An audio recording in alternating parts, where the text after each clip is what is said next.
Your organization, Advancing American Freedom, publicly opposed the nomination and, it turns out, the confirmation of RFK Jr. as the HHS Secretary. The United States right now is facing its single largest measles outbreak in 25 years. Do you trust his leadership in a moment like this one?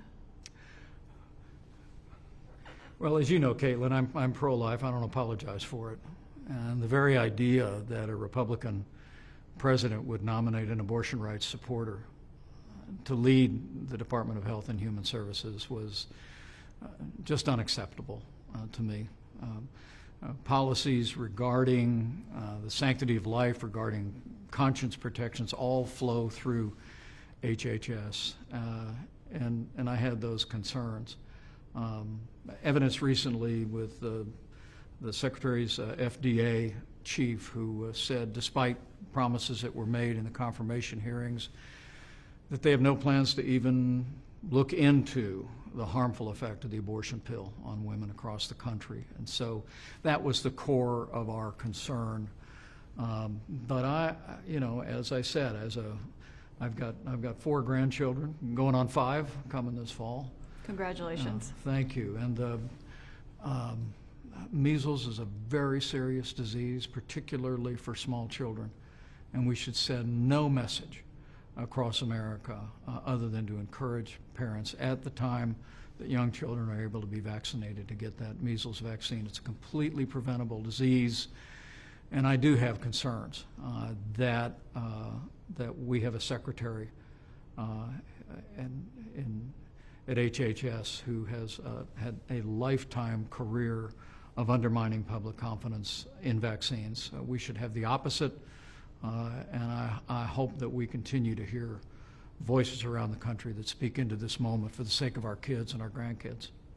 I mentioned the reason that we're here and why you were getting this award, and it's because of how you acted and what you did, or to the president's chagrin, did not do on January 6th.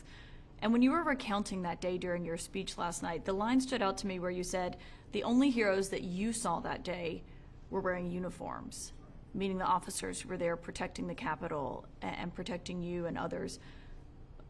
What should it say to the American people then that President Trump pardoned the people who were convicted of assaulting police officers that day? Over the last 4 years, I've had people come up and thank me for what I did that day. But I've said 100 times, the only heroes I saw that day were wearing uniforms.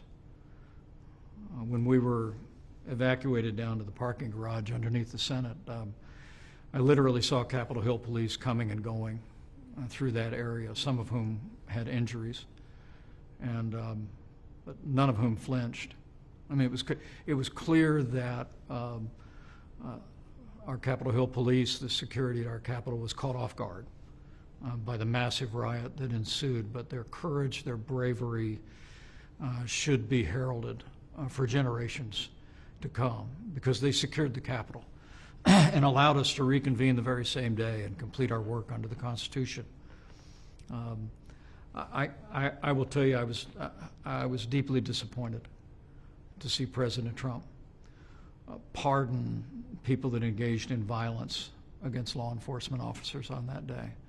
The President has every right under the Constitution to grant pardons, but in that moment I thought it sent the wrong message.